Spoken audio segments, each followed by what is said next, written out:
Cruzeiro, eu acho que é um momento de instabilidade. Como disse o próprio treinador do Cruzeiro, esse time não está preparado para ser campeão nesse ano. Foi o que ele disse. Mas vocês não estão lembrados disso. Mas pode ser a Copa do Brasil, né? Pode. Ele falou que para ser campeão brasileiro... Você acha que é o favorito para ganhar a Copa do Brasil? Eu acho que tem quem chega nessa fase final agora do campeonato? Mas se você fosse apostar em algum? Ai, rapaz, o Cruzeiro para mim tem boas chances. Boas chances. Mas é que tem Corinthians também. Corinthians na semi é uma gelada. Então, o Corinthians nesse negócio de Copa, o Corinthians vai bem, sabe? Eu espero ver essas semifinais aí brilhantes nesse momento de Copa do Brasil. Mas acho que tem uma queda sim de produção no time do Cruzeiro. O Eduardo chegou a jogar de primeiro volante ao longo da partida. O Eduardo, que é ponta de lança, meia, foi jogar de primeiro volante contra o Mateuzinho machucado. Tem muita coisa que o Cruzeiro Tetra brasileiro já era? Sendo realista? Eu acho que não. Eu já pensei nisso pro Cruzeiro, mas o Flamengo está oscilando. O Cruzeiro tem um confronto direto com o Palmeiras ainda, é fora de casa, é no Allianz. Pensar que o Palmeiras ainda joga com o Flamengo no Maracanã. A diferença de ponto, tá 3 pontos, o Cruzeiro tem 2 jogos a mais que o Palmeiras. Pode enviar 9, mas né? O Palmeiras está envolvido na Libertadores, o Flamengo também. O desgaste vai ser maior para eles. O Cruzeiro só joga a Copa do Brasil quando terminar o Campeonato Brasileiro. Sim. O problema do Cruzeiro é que ele está oscilando contra os times da parte de baixo da tabela. Ele faz um jogo excelente contra o Flamengo. O jogo do Cruzeiro contra o Flamengo no Maracanã foi muito bom.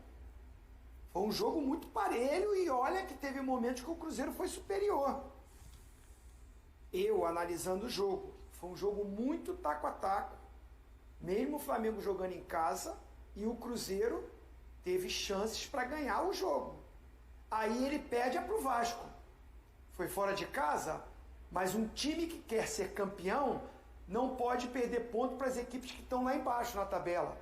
E o pior para mim foi o jogo contra o Sport, porque você está jogando contra o último colocado. Tinha desfalques o Cruzeiro, mas o time que vai a campo, depois de fazer um jogo muito bom contra o Flamengo, você tem que atropelar em casa, tem que ganhar esse jogo. Hoje você colocaria mais 2 pontos para o Cruzeiro.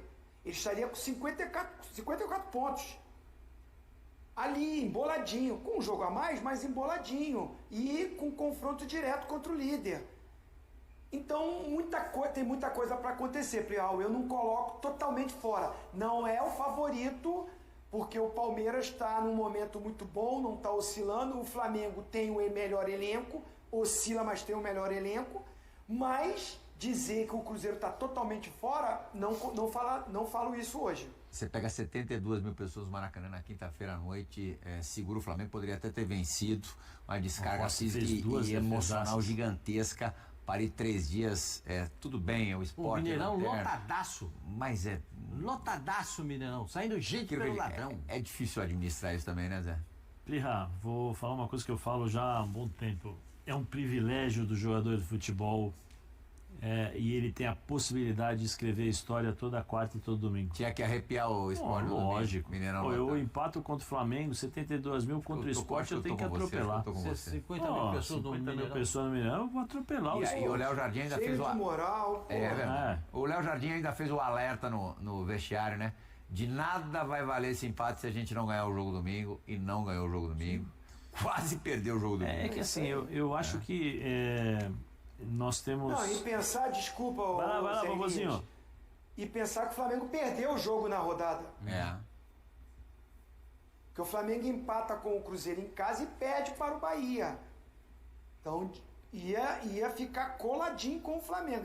É que o Palmeiras ganha o jogo de virada. Mas pensar que o Palmeiras tem um jogo dificílimo enquanto o São Paulo. Tinha que estar muito mais motivado esse time do Cruzeiro para amassar e ganhar o jogo contra o Sport.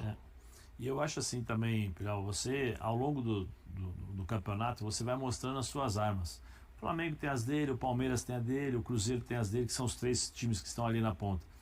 Os times adversários, eles vão se por pior que seja, eles vão se defender, eles vão ficar fechadinho, aquele espaço que o Matheus tinha já não vai ter mais, aí vai depender muito da genialidade do cara. O Christian entrou então, e saiu. Tem muitas coisas que também o adversário pode colocar de dificuldade. E aí a vontade tem que ser superior. O Zinho já falou 2 vezes que a gente ainda vai ter o confronto entre Palmeiras e Cruzeiro. Esse jogo acontece no Allianz Parque. Aproveitar para mostrar numa tela a caminhada de Palmeiras e Flamengo, os 2 primeiros colocados do campeonato. Aí os próximos 5 jogos de cada um. O Palmeiras 1 a mais, porque é o jogo atrasado contra o Juventude. O Oswaldo Pascoal aqui estava dizendo que os palmeirenses, amigos dele, estão preocupadíssimos com esse jogo, porque o Palmeiras não vai ter atacante à disposição do Abel Ferreira. Não, tem 11 desfalques. Sorte que é contra o Juventude, né, Pascoal? Mas são 11 desfalques. Mas o Pirral falou no começo do programa que, como é que é? Já foi o campeonato? O que não, que ele pegou ar? Mas ali era brincadeira. Ele pegou ar? Olha lá, o Palmeiras pega o Juventude e depois recebe o Red Bull Bragantino. O Palmeiras só joga em casa, Pascoal? Depois o jogaço no dia 19, daqui a 2 domingos, contra o Flamengo no Maracanã. Aí, não são só os jogos, não é só a caminhada no Brasileiro, né? Tem Libertadores aí no meio. LDU em Quito, entre os 2 jogos da LDU. Aí tá pegadinha, hein, Tetra? A partida contra o Cruzeiro. Dependendo do resultado de Quito, vai saber com que time o Palmeiras receberá o Cruzeiro no Allianz Parque. E fechando o mês de outubro, recebendo a LDU na segunda partida da semifinal da Liberta. O Flamengo volta na data FIFA enfrentando o Botafogo no Newton Santos, mas é Rio de Janeiro. Depois recebe o Palmeiras, lógico que a gente já falou desse jogo do dia 19. Recebe o Racing, primeiro jogo da semi em casa, porque o Racing, o time argentino, tem melhor campanha, assim como aconteceu contra o Estudiantes na primeira fase da competição continental. Entre os 2 jogos do Racing, aí, em tese, menos dificuldade do que o Palmeiras. O Fortaleza mal das pernas, tudo bem que o jogo é lá em Fortaleza, é no Castelão. Avalie, analise, por favor, Tetra, essas caminhadas de outubro, do mês em que nós já estamos no 7º dia. Eu vou avaliar muito falando do Cruzeiro. Lembra que eu falei que o Palmeiras e o Flamengo estavam envolvidos na Libertadores? Eu sabia dessa tabela aí, principalmente o Palmeiras, porque no meio da Libertadores ele tem um jogo aí do Flamengo, né? E o Flamengo tem um clássico contra o Botafogo também, no Newton Santos, e o Botafogo brigando pelo G4. É nesse momento que o Cruzeiro pode se aproveitar.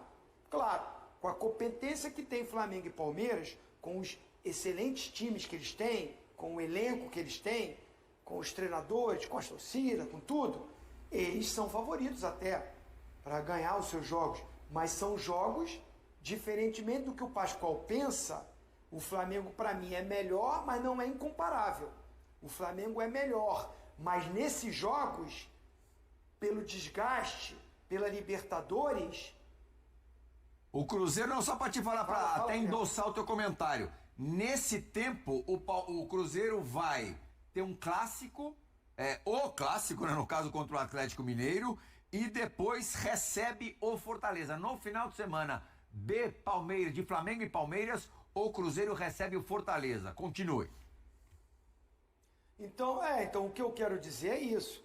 Eu acho que a tabela aconteceu, mas a gente está vendo aí, ó, né, o Palmeiras pega o Bragantino, que é sempre um jogo complicado, mesmo sendo em casa.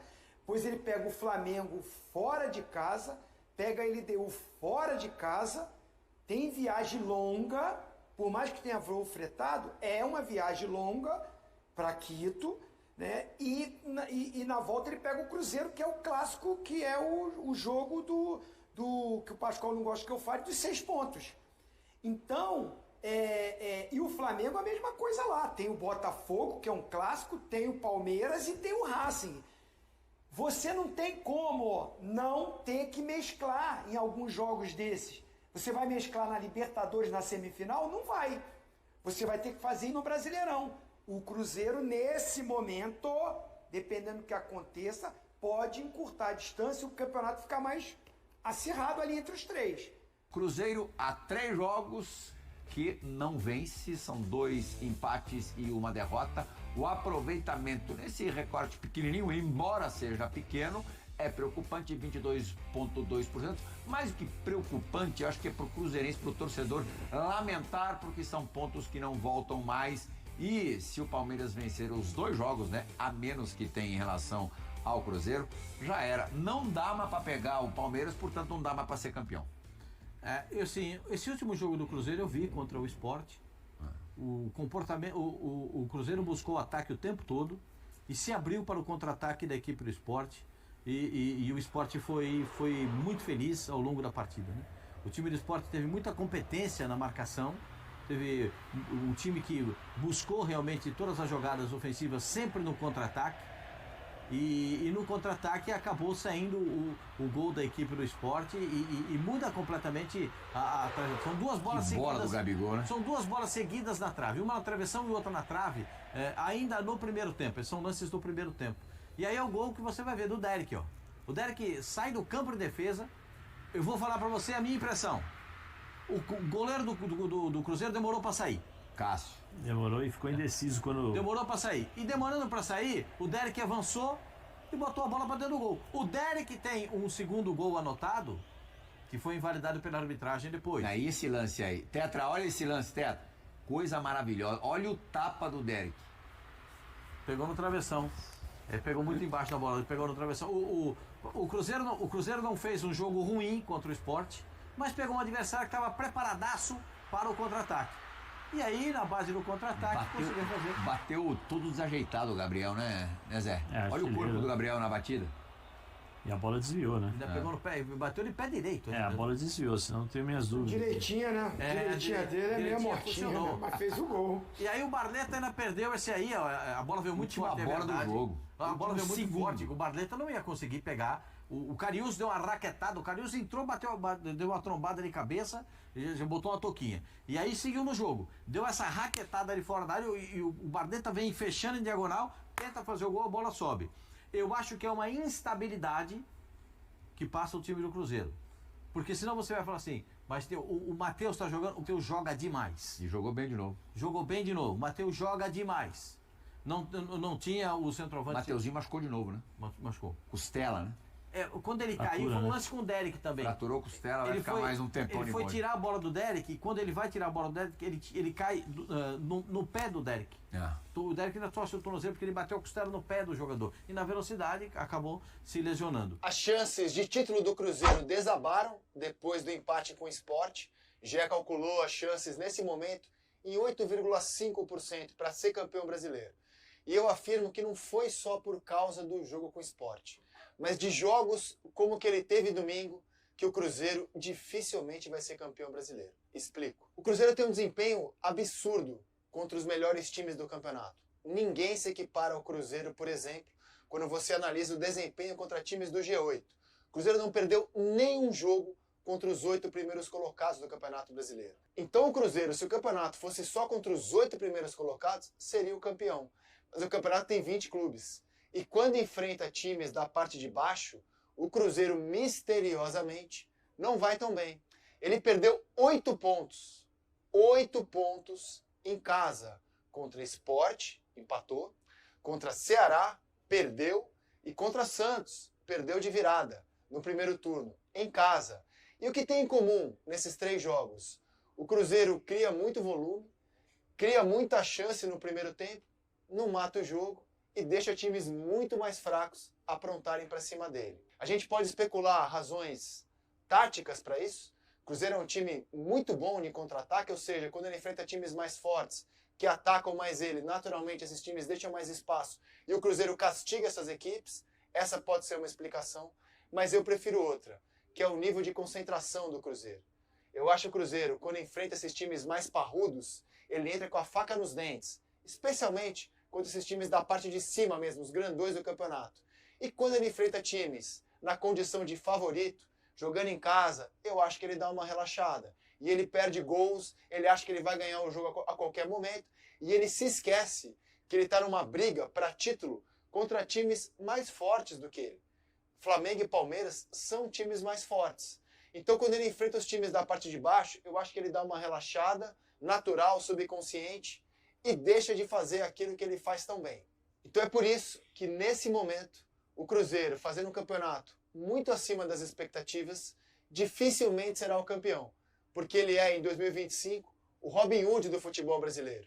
Ele tira ponto dos ricos e dá para os pobres. O Cruzeiro tem mantido contato frequente com Matheus Pereira em busca de um acordo para renovar seu contrato. Após o encerramento da última janela de transferências, a diretoria celeste colocou a situação do meia entre as principais prioridades do clube. Com vínculo até o meio de 2026, o jogador poderá assinar um pré-contrato com outra equipe a partir do fim desta temporada. As negociações começaram há algum tempo, mas ainda não avançaram para uma definição, embora o Cruzeiro mantenha otimismo em relação ao desfecho. Segundo informações do GE, a decisão final passará pela avaliação do técnico Leonardo Jardim, que já planeja o elenco pensando no médio prazo. A diretoria trabalha com a expectativa de disputar a Copa Libertadores de forma direta em 2026, mesmo com foco em renovações e ajustes de elenco. O clube tenta evitar que essas tratativas interfiram no desempenho da equipe na reta final do Campeonato Brasileiro e nas fases decisivas da Copa do Brasil. O vice-presidente Pedro Júnior já havia explicado que a negociação é complexa. Não é um processo simples. Já estamos conversando com os representantes dele. Há vários fatores envolvidos. Ele é um jogador valorizado e com mercado fora do país. Vamos agir dentro das condições do clube, buscando o melhor para o Cruzeiro e para o Matheus. Matheus Pereira é peça-chave no time de Leonardo Jardim. Na atual temporada, soma 39 partidas, 5 gols e 8 assistências. No início do ano, o jogador esteve muito próximo de se transferir para o Zenit, da Rússia, em uma operação que poderia superar 100 milhões de reais, valor que daria lucro à Raposa, que investiu pouco mais de 30 milhões de reais em sua contratação. Entretanto, nas últimas horas da janela russa, o acordo com o Zenit acabou não se concretizando. O atleta chegou a fazer exames médicos em Belo Horizonte, mas desistiu da negociação. Durante o período, Matheus perdeu treinos devido às conversas sobre sua saída, o que levou Jardim a deixá-lo fora do confronto com o América. Pela semifinal do Campeonato Mineiro, jogo que terminou empatado e resultou na eliminação cruzeirense nos pênaltis. Na sequência, o Cruzeiro tentou incluir o meia em uma possível troca por Luiz Araújo, do Flamengo, mas as tratativas não evoluíram. O Palmeiras também demonstrou interesse durante a pré-temporada nos Estados Unidos. Após a permanência ser confirmada, Matheus Pereira voltou a se destacar e se tornou um dos protagonistas da equipe tanto no Brasileirão quanto na Copa do Brasil. É o líder em assistências do time, com 9 passes para gol, além de ter marcado 5 vezes na temporada. E aí, galera, o que acharam? Deixem suas opiniões nos comentários. Não se esqueçam de deixar o like, se inscrever no canal e ativar o sininho para receber as notificações. Até mais, Nação Celeste! Vamos pra frente!